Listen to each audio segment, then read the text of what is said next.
Being here tonight with us, it is my great pleasure to announce that the 2009 McLane Leadership in Business Award is presented to Chuck Norris tonight.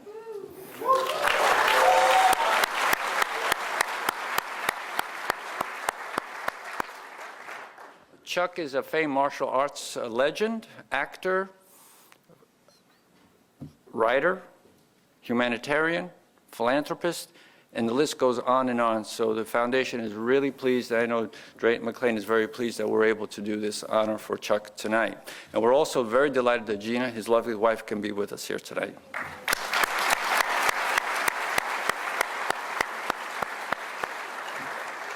Before we start tonight's program, I'd like to make a few acknowledgments. First of all, I'd like to thank Drayton and Elizabeth McLane for endowing this program and making this evening possible. I know Elizabeth is here and Drayton's backstage, so thank you very much, Elizabeth and Drayton.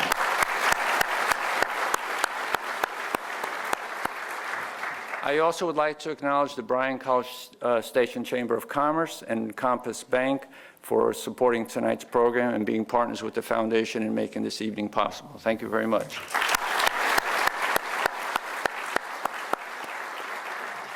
Ladies and gentlemen, Mr. Norris will speak for about 20 to 30 minutes after the presentation of the award by the President. Following Mr. Norris's presentation, he will take questions from the audience. Those of you who would like to pose questions to our guests can do so by using the microphones that are in the center aisles. And please make your questions to the point so we can get as many questioners to the microphones as possible. Due to the great appeal of tonight's program, we do have a number of our guests that are in the adjoining auditorium. I would ask those guests that are viewing tonight's proceedings on closed circuit TV there to please remain seated after the event, because the President and Mr. Norris will come and answer a few questions and visit with you also. At this time, ladies and gentlemen, it's my great pleasure to call upon that other great legend, the 41st President of the United States, George Bush. Oh, there you are. Great, thank you. Thank you all very much. Well, welcome everybody. I couldn't be happier with our friends of the George Bush Library Foundation, indeed all of you tonight, for the presentation of an award bearing the name of one very good friend to yet another good friend. And when it comes to Chuck Norris, I have to be honest that I used to think Chuck had been a success at just about everything he's done. Then I was reminded that Chuck is a martial arts legend who's a 6-time undefeated world professional karate champion, an 8-degree black belt grandmaster. And after I was told that, I changed my mind and now think Chuck is a total success at absolutely everything he's ever done. I want to welcome our president, Elsa Morano, the president of Texas A&M University over here. Elsa, stand up now so they can see you. I'm very proud of her and what she's doing for our school. Entrepreneur, humanitarian, globally recognized actor, best-selling author. Like Drayton McLane, Chuck Norris understands a thing or two about the American dream. He's got a wonderful story, personal story, hard work and leadership. As a martial arts instructor and advocate, Chuck created a Kickstart program that focuses on character building and life skills development in youth. And since its inception in 1990, I'm told that Kickstart has positively impacted more than 60,000 young people, and many of the students have gone on to attend college. Of course, as many of us know, Chuck has starred in the CBS television series Walker, Texas Rangers for 8 seasons, as well as his role in films such as Delta Force, Missing in Action, Lone Wolf, McQuaid, and Sidekicks. I'm sure you'll have a quiz on all those in a bit. But what many of you may not know is that Chuck served our country as an airman first class in the United States Air Force and has since then devoted a great amount of time to visiting hospitalized and active troops. He's been wonderful at that. His service as spokesman for the U.S. Veterans Administration, for example, helped make sure that our veterans had a voice in the public square. And in 2007, he was made an honorary member of the United States Marine Corps in recognition of his visits to Iraq. So when Chuck put out Black Belt Patriotism, How to Reawaken America, he was speaking from a position of someone who's done his part and given something back and understands a little bit about what makes this wonderful country tick. Perhaps just as important, Chuck was but a few of the brave souls who parachuted with me right here at our library back in 2004 to mark my 80th birthday. So he's already soared to great heights right here on Aggie soil. And I know you join me in welcoming him and his beautiful Gina, his wife, here tonight. Chuck, come on out.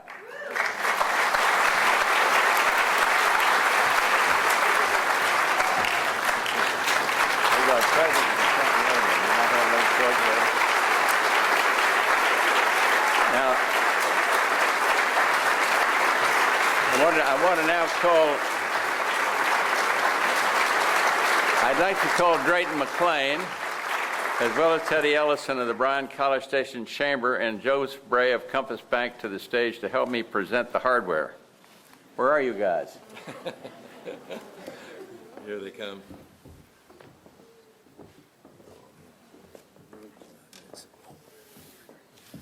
Let me just say while we're doing this, let me say how grateful we are to Drayton and these other partners for making this event possible. They've done a fantastic job. Drayton helps us in so many ways at the Bush School, at the Library Foundation, and everything else. And here they are.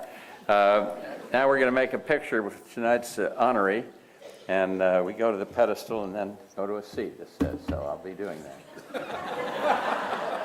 Do you want your cane, sir? Sir?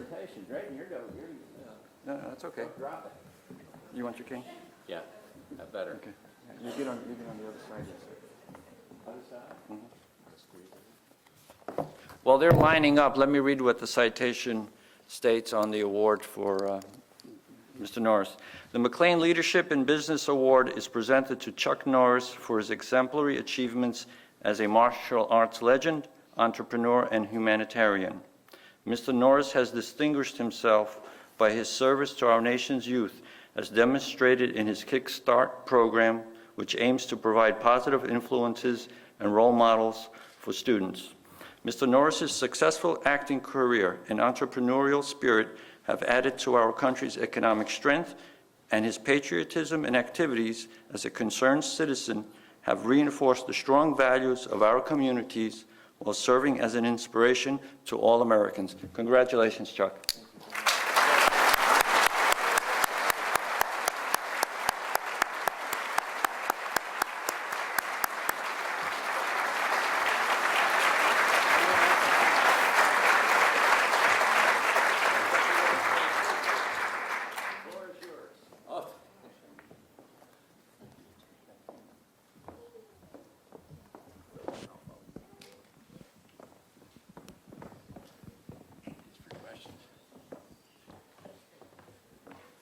Good, I've got a chair.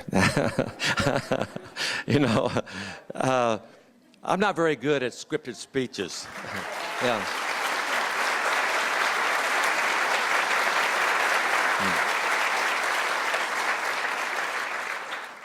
As Drayton McLane and I were talking earlier, said, you know, we're not good at scripted speeches. We just like to talk from the heart, and that's what I'd like to do tonight.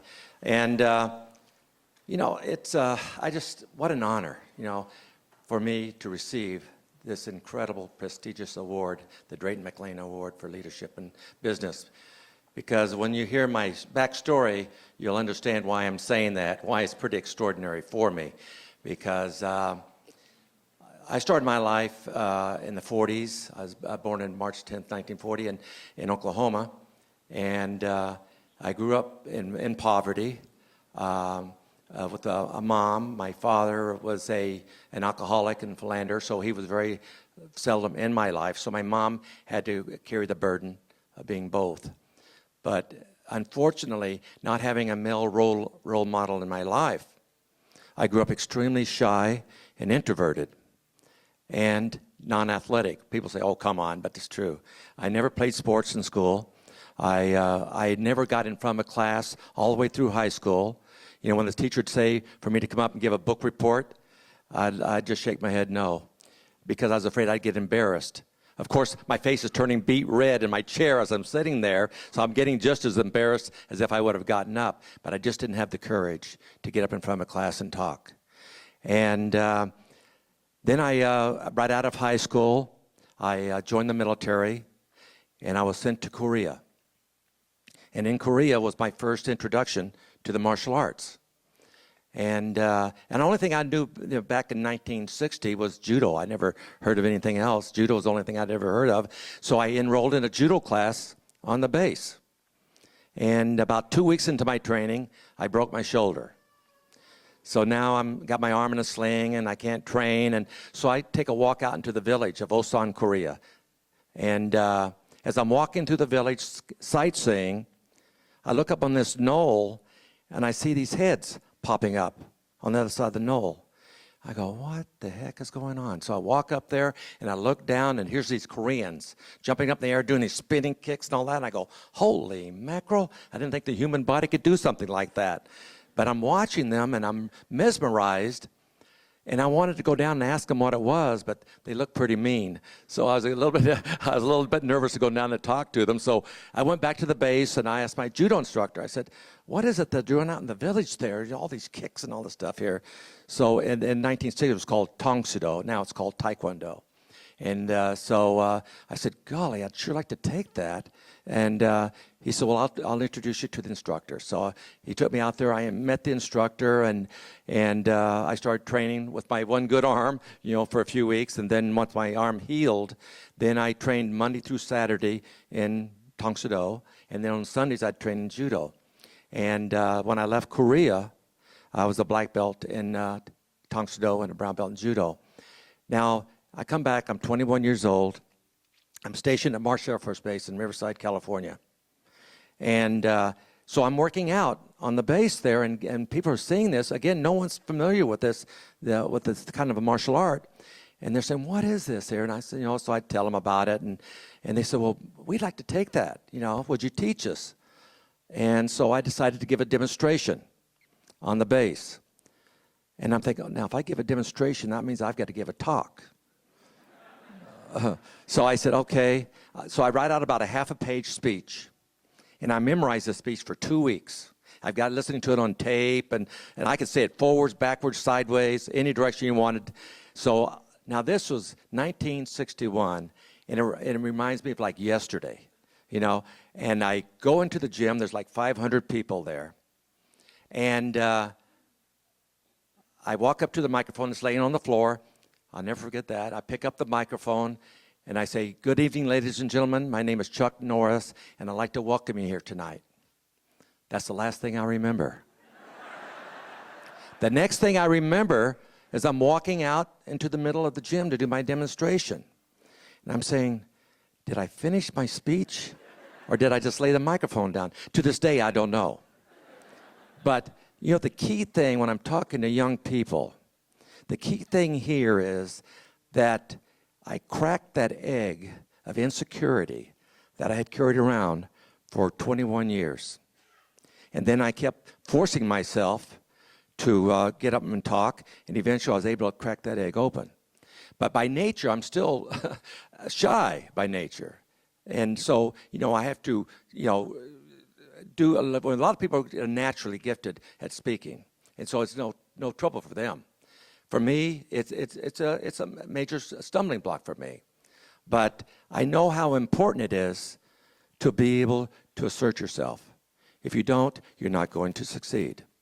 And so I realized that, and so I kept doing it. And then I got out of the service, and I started teaching the martial arts.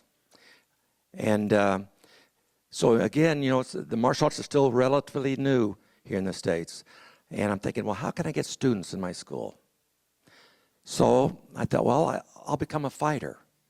So my motivation to become a fighter was to get students in my school to teach. So I thought, okay, my goal is to win a local tournament. If I can win a local tournament, maybe I can get my name in the local paper and in the martial art magazines and get my name out there to try to get students. So that was my motivation to become a competitor. My first tournament was in Salt Lake City, Utah. I take 3 of my students and myself. We drive 16 hours to get to Salt Lake City to compete in this tournament. So all 4 of us fight. My 3 students win, and I lose.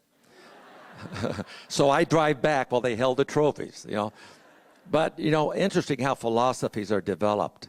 Because on the way back, I'm thinking, well, how come I didn't win? What was it I did that made me lose? And so I started going through the fight in my mind. And I said, okay, I understand what I did wrong. And I said, okay, I may make a mistake again, but I'm not going to make the same mistake or the same loss again. And so philosophies are developed through this here. And as I tell my students, I said, the only time you ever lose at anything is when you don't learn from that experience. Because that's what life is. Life is full of experiences. And if you learn from them, you're going to grow. And so finally the LA Open came, Los Angeles Open, and I decided to compete in that. And I did, and I wound up winning the championship. And that was my goal. Then I thought, well, shoot, I won the LA Open. What if I have a chance of winning the California State? So I decided to fight for the state title. And in 1965, I won the state title. Then I thought, well, shoot, if I can win the state, why not the national? So in 1966, I go to New York, I fight for the national championship, and I win it. Then I go, shoot, if I can win the national, why not the international, which is the biggest amateur tournament in the world? And so in 1967, I fight for the international championship, and I wind up winning the international grand title. So now I'm going to quit. I'm the #1 fighter in the country, and so now I'm going to concentrate on teaching. Well, the promoter of the international says, Chuck, if you win this 2 years in a row, you get your name inscribed in this big, huge silver bowl. And I go, I could get my name in that bowl. So anyway, I fight in 1968, and I win the grand championship again. So now I'm going to retire again. And then the promoter from New York, a guy named Aaron Banks, who promotes the professional martial art fights, called me up and said, would you like to fight for the world middleweight title? And so I'm thinking, so I do a lot of soul searching. Do I want to get into the professional arena? And finally, I decide to fight for the world title. So I got to fight in Madison Square Garden in 1968 for the world championship. And I fought a Puerto Rican kid by the name of Louis Delgado. And I wound up winning the world title, but not without a broken jaw. I got a broken jaw in the middle of it. It still bothers me to this day, but I wound up winning the title. And then I held it for 6 years. And now at 34, I'm thinking, do I want to continue in the professional arena, or and I want to quit winning. So many pro athletes, they keep going beyond what is their prime, and especially boxers. And I said, maybe I don't want to do that. I'd like to win and quit winning. So I did. I retired. Then I'm thinking, well, what am I going to do? So anyway, I have 3 schools, very successful schools. A company comes to me, says, Chuck, would you like to sell your schools and let us open Chuck Norris schools all over the country, 1,000 Chuck Norris schools? Oh man, I'd like to have 1,000 Chuck Norris schools. So I said, so I sold my schools. 2 years later, we're bankrupt. I lost all my schools, lost everything, and now I have nothing. And I have a family at that time, so now I've got to make a living. So I'm going out and doing seminars all over the country, and I'm teaching private students. And Bob Barker was one of my students. If you saw him in Happy Gilmore, he was driving me crazy after that movie. And Steve McQueen became one of my students, Priscilla Presley. And but anyway, Steve says to me, what are you going to do now? You don't have schools. Are you going to open up schools again or what? I said, Steve, to be honest, I don't really know what I'm going to do. He says, have you ever thought about being an actor? Well, I started laughing, I said, Steve, I've never even done a high school play, much less anything even resembles acting. And I said, but I'm curious of why you would think I could even be an actor. And he said, I don't know. He says, no one knows. Only the camera can tell. The camera's the one that will either make you look real or not. And he said, I don't know. There's something about you that I think you ought to give it a go, give it a try. And in a philosophy that I've developed over those years is that once I decide to do something, then by hook or crook, I'm going to finish it. And so I decided, I'm 34 years of age. I'm not a kid. And I thought about it for like 4 months. So I start checking around about acting in Hollywood because I know nothing about it. So I start checking. I find out there's 16,000 unemployed actors in Hollywood. The average income of an actor is $3,000 a year. And I'm thinking, holy mackerel. Now, these people are ones with experience, and I want to start trying to be an actor with no experience. But I thought about it, and I said, here's what I'd like to do if I decide to become an actor. Is project a certain image on the screen, because there was a lack of heroes at that particular time, of heroes on the screen. Everything was basically anti-heroic type movies. And I said, I'd like to project a positive, heroic image using my martial arts, as the weapon against the bad guys. And so I said, maybe with that, because you have to have a reason. You got to have an understanding of why you can succeed at something. Because if you just say, I'm just going to succeed, it's not going to work because there's obstacles in the way to achieving anything worth achieving. There are going to be obstacles in your way. And so you have to have the determination and the persistence to overcome those obstacles and root whatever it is that you're trying to achieve. And I knew that. I knew I was going to have obstacles. And so I had to have a plan and prepare it before I could prevail. So that was the reason. I said, okay, I'm going to try to create that image. So I thought, well, I'm going to go out and do calls. I'm going to go out and try for a part in a movie. And so I had one of my students who was an agent, kind of a wannabe agent. So anyway, he sets me up to go try out for a part in a movie. So I go down there. There's 100 guys there trying out for the same part. And a lot of them I recognize from television. I say, oh, I know him. I wonder if I can get his autograph. I mean, he's trying out for the same part I'm trying out for. I go, this is not going to work. So I went back home, and I'm talking to some of my black belts. I says, if I go out and try these parts, I'm never going to get anything because I have no experience. And I said, I got to come up with an idea for a movie. One of my black belts says, I have an idea. And he tells me this story. And he says, you'll call it Good Guys Wear Black. And I said, oh, really? So he and I sit down, and we write the story. And then I had one of my students who was, again, a wannabe writer, and he wrote the screenplay for me. Now, this is where your assertiveness has come in. Now, I have to go out and start trying to pitch this screenplay in Hollywood. And with me starring in it, by the way. And so I would set up appointments with producers. And the only reason I got a chance to even see any producers in Hollywood because I was the world champion. And they wanted to see what a world champion looked like. And so I'd walk in there and I'd say, I have a script called Good Guys Wear Black, and I want to star in it.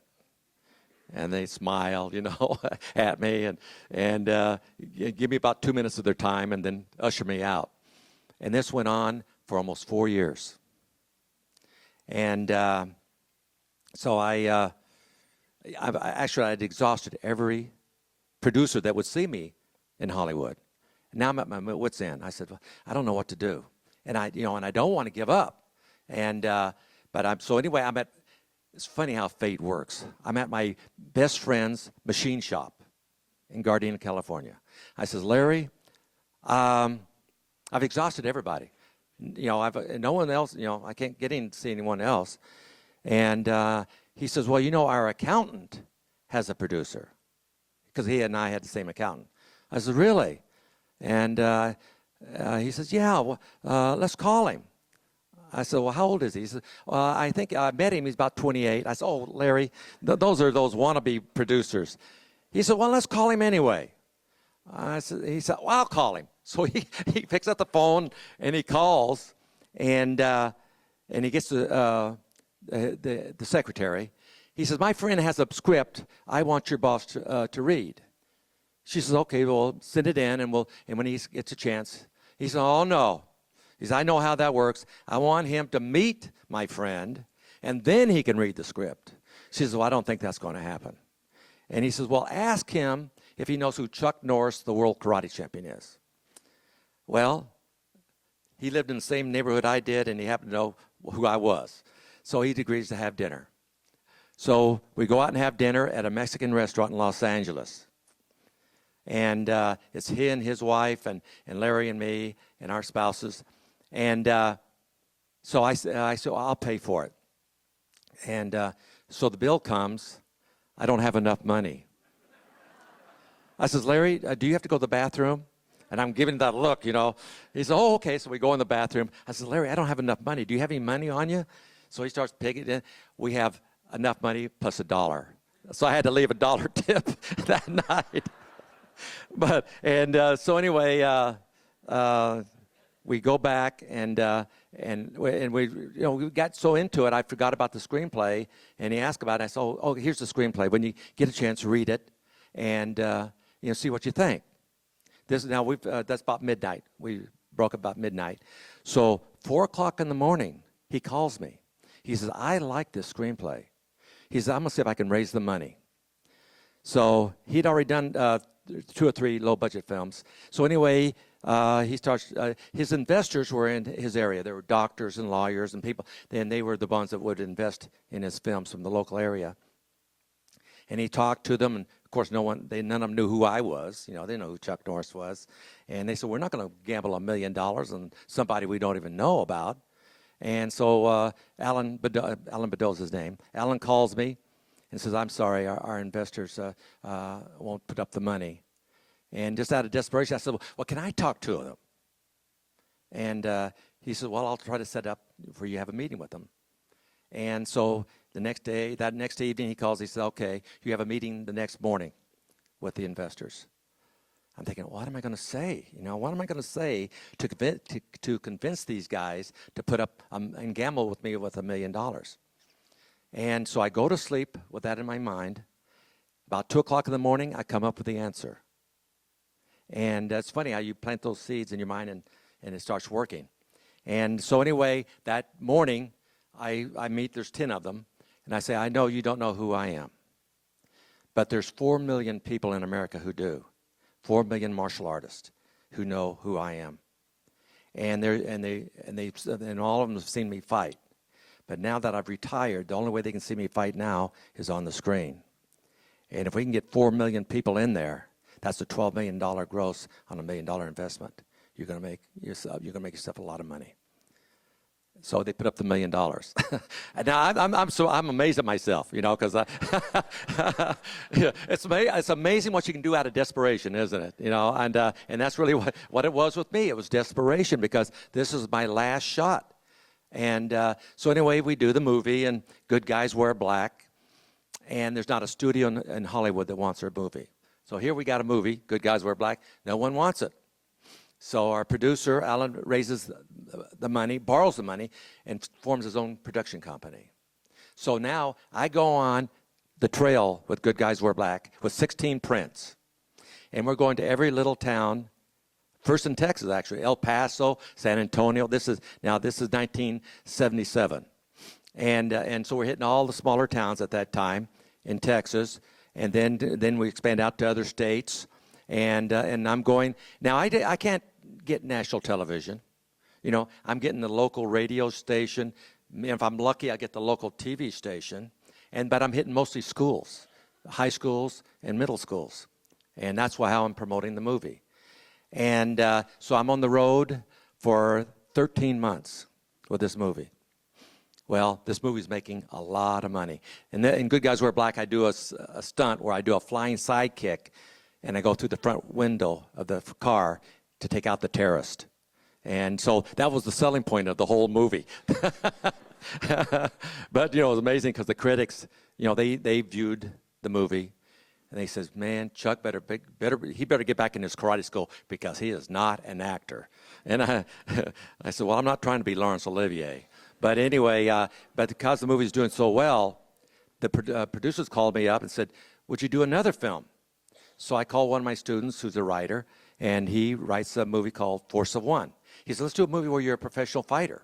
And I said, okay. So he writes Force of One, where I'm a world champion kickboxer. And so I go back, I film that movie, and then no one wants that one. So now I got to start the same thing all again. But now, Good Guys Wear Black is in Dallas, Houston, you know, in the bigger cities. So now I'm going to El Paso to do Force of One. I'm flying to Dallas to do Good Guys Wear Black. I'm flying to somewhere else to do, you know, Force of One, and then back. As I land, I'm thinking, okay, what movie am I promoting here, you know? But through that extreme hard work and dedication and knowing that you can achieve, Good Guys Wear Black did $28 million. And Force of One did $32 million with a $1.5 million budget. And then I did the third one, which was Octagon. Everybody wants that one now. Every studio wants it. But anyway, what I'm trying to say here is because of me pushing and striving to achieve and not giving up.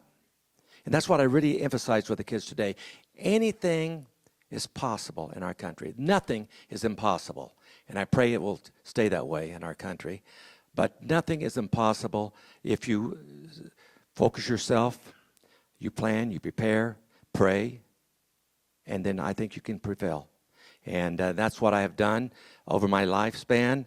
And from a kid coming up in poverty in Oklahoma to be able to receive the Drayton McLane Award tonight is something that I could never have dreamed of, that I would have accomplished at that time in my life. And it's been such a good run. And my wife has stood by me through this whole time. And through this here, you know, about 85, I started thinking, you know, I started thinking back when I taught martial arts for 15 years. And I'm thinking back to when I was teaching and working with young people. And I thought all the thousands of young kids that I was able to help with any insecurity problems that they all had, many of them had. And I thought, well, this is great, but these are kids whose parents had the money to bring them to my school and pay the tuition. You know, what about the millions of young kids in America whose parents have no money? How can they reap that reward? And I thought, well, shoot, why don't we just teach the martial arts in the public school system and use PE as a replacement and use the martial arts and replace a PE in the school. So that's my idea. And because by this time I'm doing really well in the film world and all this stuff here. So I contact the Board of Education. And I give them the whole idea. How about teaching the martial arts in the middle schools, because that's the most impressionable age of young people, mainly at-risk kids. From many of them from dysfunctional families. And I said, if we can reach these youngsters, we can get them on the right path of life. So many of them are going down the wrong path. And so many of them are gang members. You know, we can get them out of gangs because to be in our program, you have to break off all gang ties to be in our program. And then through the raising their self-esteem and instilling that discipline, these kids can really become a productive part of society rather than a destructive part. And so I go through this whole thing with the board board. And as I finish, they say, Chuck, that will never happen in a public school. I go, okay. So I left. That was in 1985. So I'd forgotten all about it. And anyway, I was fortunate enough to have lunch with President Bush in the White House during his presidency. And he's the one who asked me, says, do you have any goals outside of your film world? I said, well, as a matter of fact, I had an idea about teaching the martial arts in the public school system. And I started going through this whole spiel about the benefits that youngsters can achieve. I said, I'm a product of what martial arts can do for you. I mean, it turned my whole life around. It changed a young, insecure, non-athletic kid into a world champion and now an actor. And I said, so if it can do it for me, it can do it for anyone. And I said, so that's why I would like to get this program in the public school system and this and that. And he said, why haven't you done it? I said, I went before the Board of Education, and they nixed it. They said, no, that'll never happen. So I can still see him, maybe I can help you out there. He says, that is a great idea. And about that time, Mrs. Bush walked in. She says, what's a great idea? Because remember, when I'm telling him this, I'm kind of germinating the idea myself. I mean, I really didn't know what, really the plan was for this program. And I was just kind of putting it together as, well, when Mrs. Bush wanted to find out again, well, now I'm starting to get it together now. I'm starting to really get it fine-tuned. And so President Bush says, well, where do you want to start? I says, I don't know. He said, how about Houston? I says, fine with me. And so we opened our first school here in Houston with the support of Lloyd Ford. She was my first director here. Stand up, Lloyd. She's the one that helped me get Kickstart going all around the country. And so we opened the first school here, and it was very, very successful. I mean, the kids, at-risk kids, I mean, these kids, really undisciplined kids, all of a sudden, I have to tell you one thing, is that I put it in a school, unbeknownst to me, that it was predominantly African-American school in Houston. And I put one of my instructors, Roy White, in the school. Blonde-haired, blue-eyed kid. And so I go to L.A. I'm leaving for Israel to do a film. And about the day before I start to leave for Israel, I get a call from Roy. Mr. Norris, I don't know if this is going to work or not. These kids are the most unruly kids I've ever seen in my life. They've called me every name in the book, And I said, well, Roy, I'm leaving tomorrow for Israel. Can you hang in there till I get back? He says, well, how long is that going to be? And I said, about 4 months. He says, if I'm still alive, I'll still be here. So I come back 4 months later, and I fly to Houston, because I'm living in Los Angeles at that time. And I fly to Houston. I go to the school. The school is bob-wired in. Did you go with me, Bill, to that school? No? Yeah. But anyway, the school is bob-wired in. And I'm thinking, this looks like a prison to me. And so anyway, I go in. I meet the principal. And we're outside. And we start walking across the school ground to the gym where all the Kickstart students are. And as we're walking across, the kids in the classroom spot me, so they all run to the window, and they're yelling my name, and I'm waving back at them. And one of the kids said to the principals, Mr. So-and-so, my dad's going to kill you. And I go, holy mackerel. And so we get to the gym, and here's 150 kids standing at attention. And as I walk into the gym, they say, Mr. Norris, it's a pleasure to have you here, sir. And so I go in, they give a little demonstration for me, then I did a Q&A, and then they left, and I said, Roy, I said, 4 months ago you were ready to throw in the towel. He said, it wasn't easy. He said, but every day I kept giving them positive affirmations, and they, along with the martial arts, and slowly but surely they started coming around. He said, but the turning point was when Jerome, that boy, he's like 6 foot tall. I said, oh, yeah, Jerome's about 6'2", about 180-pound, 8th grader. And anyway, Jerome, in the middle of the classroom, says, Mr. White, can you and I spar? And so Roy berates him, says, you don't ever challenge an instructor in class, and blah, blah, blah, and all that. And so anyway, after the class, Roy says, Jerome, would you stay behind? And so all the other students leave. And so Roy says, do you still want to spar? He says, yes, sir. He says, okay. So I tapped him on the head with kicks, and I showed him that I was in complete charge here. And then Jerome says, well, I'm a better wrestler, Mr. White. Oh, you want to wrestle now? So I got him in chokeholds and arm bars. And Jerome says, thank you, Mr. White. Thank you very much. He goes out there and he says, don't mess with Mr. White. But Mr. White's still there. But I have to tell you something. A few years ago, he had to have surgery in both of his hips. And so he's going to be laid up for 4 months in a wheelchair. And so we're going to put him on medical leave and all this stuff here. The students petitioned me, asking me if Mr. White could teach from his wheelchair. And so I talked to the instructors, and we talked about it. I said, well, let's give it a try. Sure enough, when Roy White would show up, the kids would run out there, open his door, get his wheelchair out, put him in the wheelchair, wheel him to his class, and he would teach from the wheelchair. Then they'd fight about who's going to take him to the cafeteria for lunch for 4 months. And so it shows, just how impactful a program like Kickstart is. And that's Gina and my mission in life today.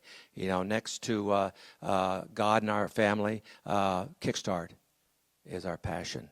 And right now we're using Texas as a beacon state. We're going to show what a program like Kickstart can do to cut down gang violence, because these kids all have to be out of gangs to be in our program, school violence, and just criminal activity in general. We can see, I believe you'll see a huge decline if we can get this program saturated throughout the state of Texas, and that's what our goal is right now, trying to do. And but anyway, it's funny because when the critics, when I was doing my films, they said, Chuck Norris can't talk, but he sure can kick and punch. And so I thought, well, that's true. But today you're going to have to suffer with my verbal footwork. So I hope I didn't bore you too much. But thank you all very much.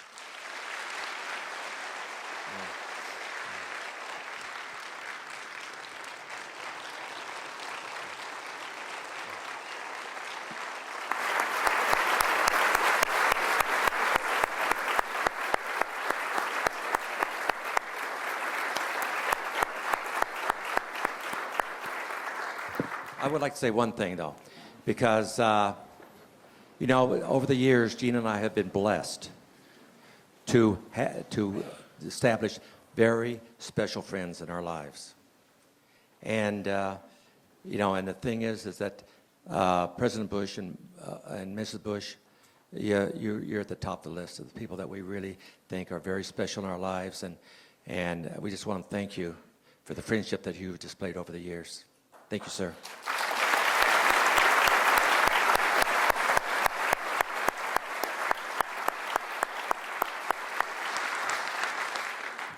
Chuck, congratulations once again on receipt of the award, and especially thank you for that inspirational message tonight.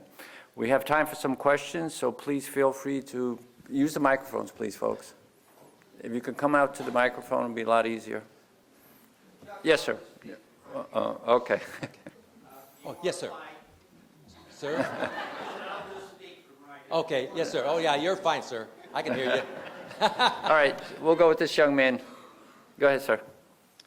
Hi, I had a question, Mr. Norris. What was your favorite episode of Walker, Texas Ranger? Well, interesting enough, you bring up Walker, Texas Ranger, is I wanted, about 3 years before we finished the series, Gina says, have you ever thought about doing a faith-based episode of Walker? And I said, no, I haven't. So I thought I'd like to do a faith-based episode of Walker. So I called the network up. I say, I'd like to do a faith-based episode of Walker. No, we got touched by an angel. That's enough religious stuff. I said, look, let me do one. And if it's not the highest-rated show, one of our highest-rated shows, I won't ask you again.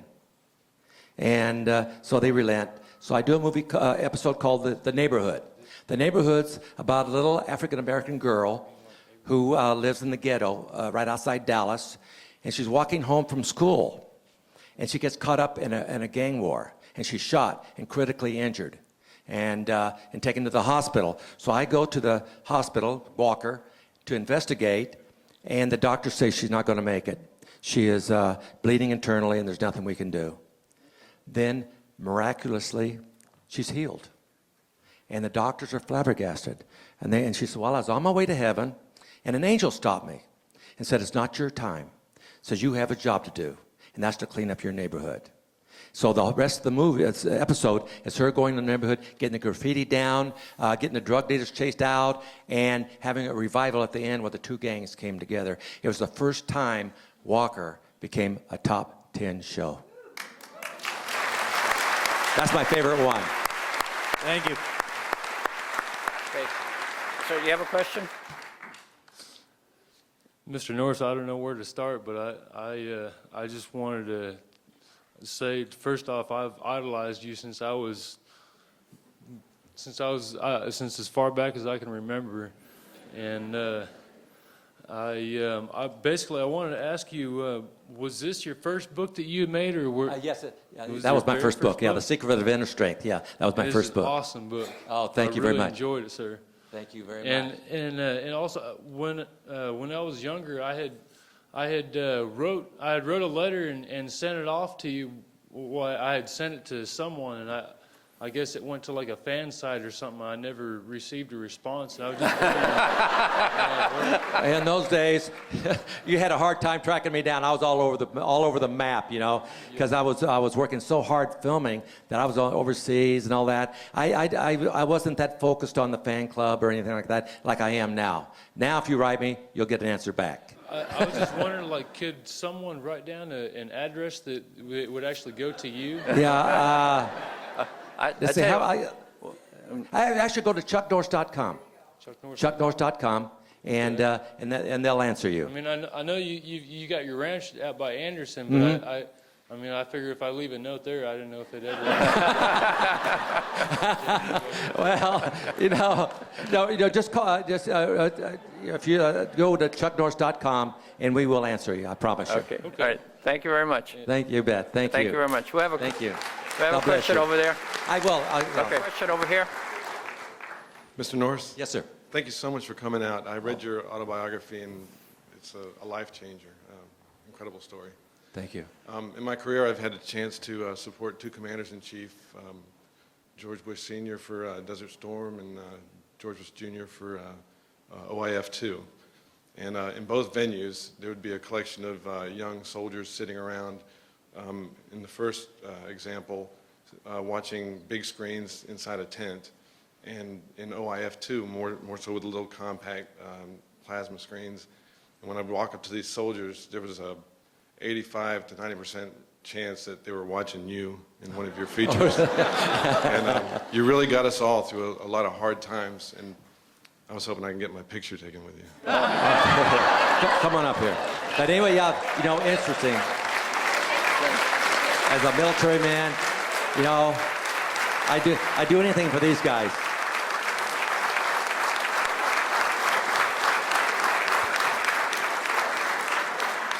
Yeah.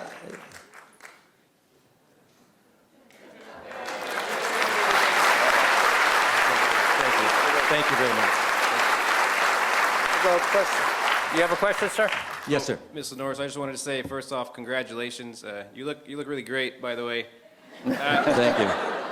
I wanted to know, you talked about your film Octagon. I was wondering, how do you feel about the recent boom in popularity with cage fighting, and how does that compare with your organization, the WFL? Well, WCL is an organization. It's all stand-up fighting, the World Combat League.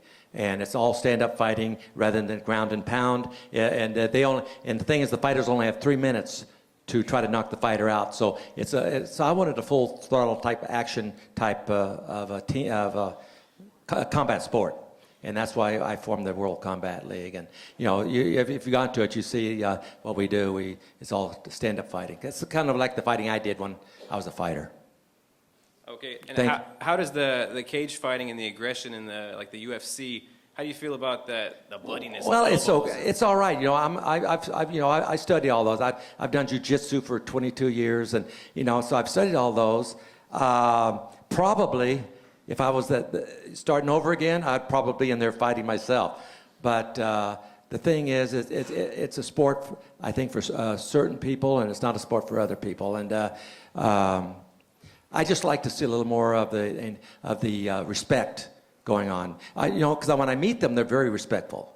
But I like to see them not put on that image of a bad guy image. But it's part of the sport. But a lot of people enjoy it. Thank you. Let's go to this young man. Yes, sir. Mr. Norris, I too am a martial artist, so I understand all the kicks, flips, back flips, but I also understand the characteristics and mental discipline in martial arts, and I wanted to know if any of these principles inspired you to write this book. which I've now recently read a little. Yeah. Oh, yeah, it has, especially my first books, they were inspiration. Black Belt Patriotism was more dealing on the political scene of the things that are going on in our country today. And after 8.5 years on Walker, Texas Ranger, all I read was screenplays for all those years. I started reading a lot about history and our founding fathers. And I just saw how, we were drifting away from those principles and that vision our founding fathers had, so I decided to write about it. But the other books were more motivational books that deal with the achievements that the martial arts has given me. Thank you. Okay.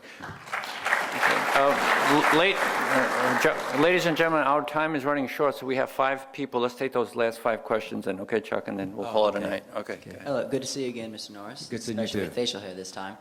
I was wondering, it's a bit early, but do you have an opinion on the 2012 presidential race? Do you think you'd like 2012 presidential race? Yes. Yeah, Mike Huckabee. Yeah.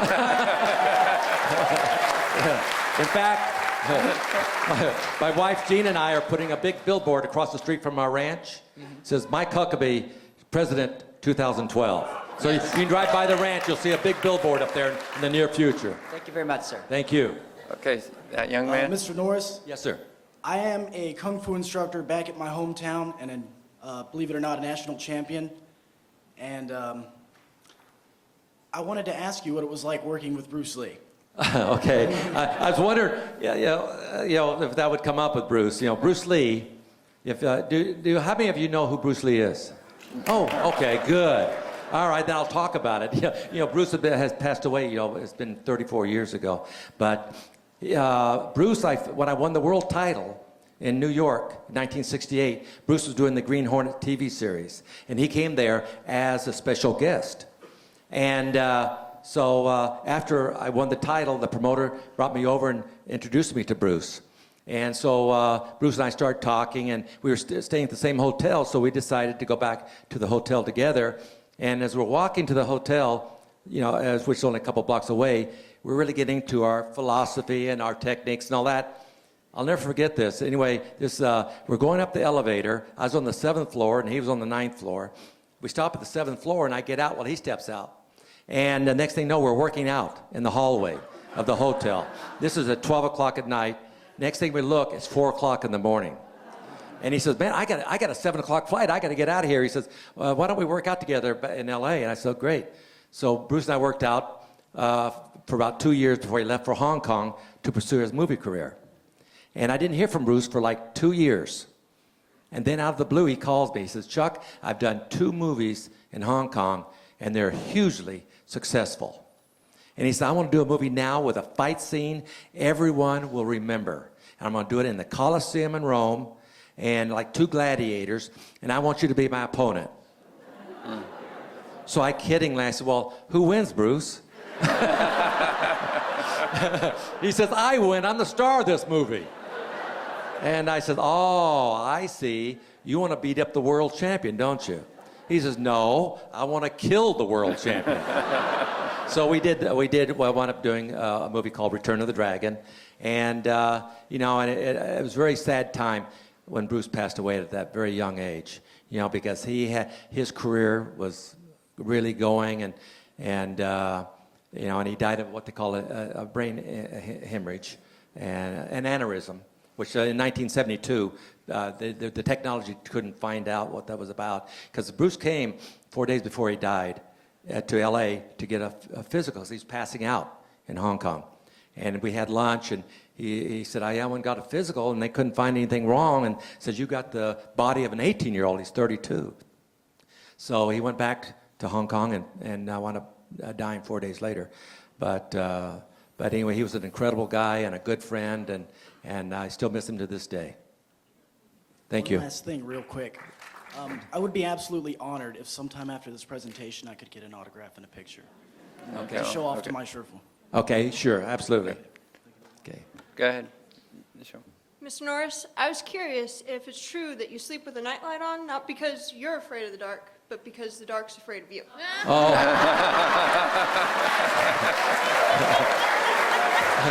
That's these Chuck Norris facts. I don't know if you know anything about these Chuck Norris facts. I mean, it's about 3 years ago, college kids start sending me these Chuck Norris facts. You know, when Chuck Norris does push-ups, he doesn't push up, he pushes theirs down and all this kind of stuff here. And I'm looking at my wife, I said, Gina, these are pretty funny, you know. I said, but this only lasts a couple of weeks. And then the college kids gravitated, they grabbed to it, and now it starts circulating to all the universities and colleges throughout the whole country. Then it started going down to the high schools, to the middle schools, then it started going all over the world. I'd get a Chuck Norris fact from Africa.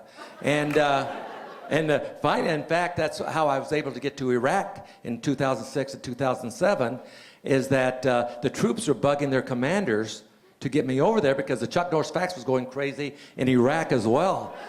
And so anyway, I wound up going over twice to visit Iraq, and I said, the only way I'll go to Iraq is if I can mingle with the troops and I can go to locations where most celebrities and the media don't go. If I can go there, then I would be glad to go. So I did. I wound up going down on the borders of Syria and Iran and all that, and I got the opportunity to shake hands and take pictures with over 37,000 troops rather. And I have to tell you the funniest story though, is the Marines. You know, I'd go there and they'd line them up and I'd take a picture and shake their hand and they'd move on. So a Marine walks up and says, the Chuck Norris fact is the round kick. That's the big thing in the facts thing. He walks up to me and says, round kick me in the head. I go, I'll do better than that. And I spun him around and I got him in a chokehold. And they took the picture and he walked off. Next Marine comes up, get me in a chokehold. Now I go, oh man, I've started it now.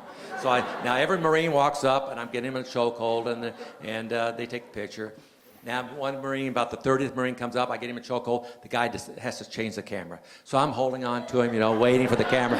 All of a sudden I feel the weight drop, he's unconscious. And I go, oh my gosh, you know, and I'm down there trying to revive him. Now all of his comrades are taking pictures of him on the floor. And finally I get him back, you know, and he wobbles off and I said, no more chokeholds, that's it, no more chokeholds. But I tell you, it was so incredible because, you know, they're putting my name on the tanks and all this stuff here. It was such a great honor. And I go to the outdoor commodes, and here's Chuck Norris facts written all over them. But it was an incredible time, and it really is a great chance for me to reconnect with the young people in America, and that's probably the greatest gratification I have from the Chuck Norris facts, is being able to get reconnecting with the young people in America. Okay. Let's go to this young lady here. Yes, ma'am. Mr. Norris, I was instant messaging my husband this morning, who is serving as an Air Force chaplain over in Kuwait right now. And he said, if you get to see Mr. Norris, would you please thank him on behalf of all of us men and women serving in uniform for all you do for our military members and families. Oh, thank you so much. I'll give you my best when you talk to her, will you? Thank you very much.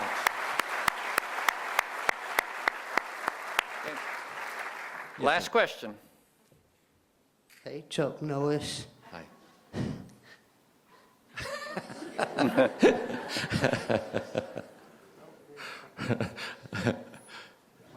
Yeah, go ahead. You can answer. I've been your #1 fan. Thank you. I want to take a picture of you. You do? Okay. Yes. You wait till it's over, okay? Okay. And I'll take a picture with you. Okay. All right. Thank you. Thank you.